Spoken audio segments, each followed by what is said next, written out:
Hi guys, welcome to Praxie Best Practices and the Deming Change Cycle. Deming was a researcher and consultant in total quality management. And this simple model from Deming is pretty powerful. The idea here is that there's 4 stages to the change process. And it's kind of a cycle, so it kind of goes around and is repetitive and builds on itself. So the first step is plan.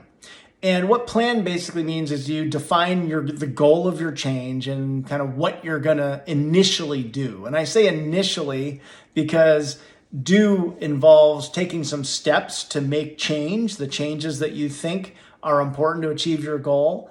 But you also, in your plan, you want to build in time to step back and do the third step, which is study.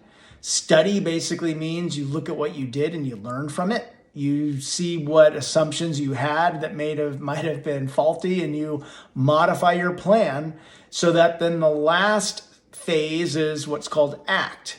Act really involves making more substantive changes based on your learning. So it kind of is an additional planning step. But plan, do, study, act.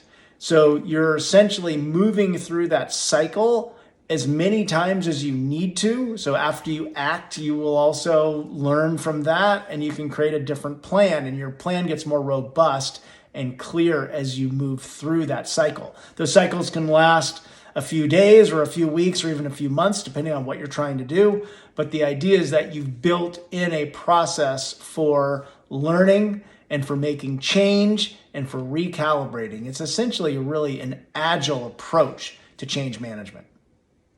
For more best practice templates and applications, visit Praxie.com.